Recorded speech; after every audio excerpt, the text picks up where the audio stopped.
Okay, so next up in our crochet techniques, once you have your slip knot and you have your yarn attached to your needle or your needle through this yarn, you are going to want to create your foundational chain stitch. Now, when you're looking at a pattern, it's definitely going to tell you how many chains to do, and we'll talk more about patterns later. But chaining is the most basic form of crochet. Essentially, crochet is just loops upon loops upon loops. But for a chain, it's just gonna be the same thing over and over again. You're gonna create a chain of the same stitch. So we have our slip knot here that we made in our last video. If you're unsure how to do that, please take a look at that video first. And I have it pretty tight around my crochet hook, although there is a little room. And I'm gonna take this and I'm going to yarn over. I'm gonna grab some additional yarn and pull it through this loop.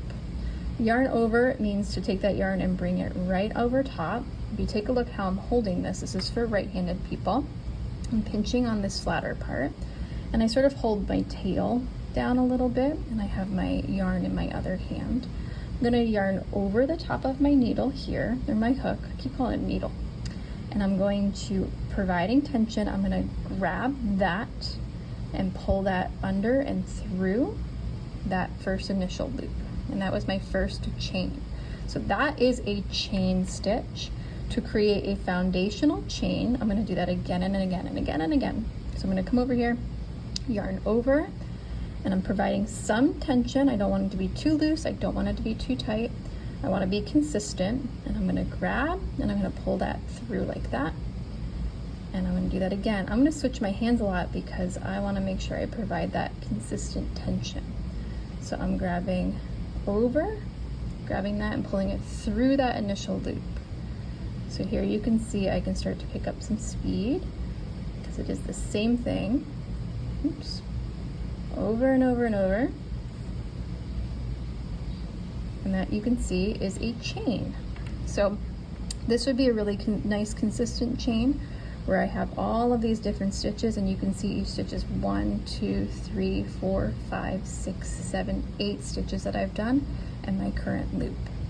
So you'll see in some of the next steps we're going to work back into those stitches, but right now that is a chain stitch. Now what's fun about this is that to practice you can do more, and then you can just pull them right out. That's what I love most about crochet, is that if you make a mistake you can just pull it out and do that again. So my suggestion for you is to get really comfortable with that chain stitch. So again, we're going over our crochet hook, and we're going to grab just that first piece of yarn and bring that through, creating a loop. And that creates our next loop.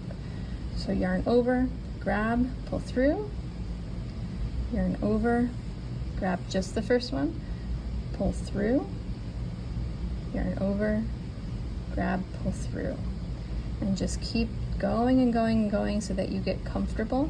If you see some that you pulled this out too far, I'll show you what that looks like. You'll get like a big loopy situation. Like, do you see how that stitch is way bigger than those? So you want to practice and make them consistent, like these pieces here. That would be too big. Same thing would happen if you pull this initial piece too tight and you pull this too tight. Oops, hold on. You pull this too tight, then you would be inconsistent in a different way, and it would start to curl up. Do you see how that's starting to do some weird things? So if you see that happening, pull that out and try again. All right, so that is our chain stitch.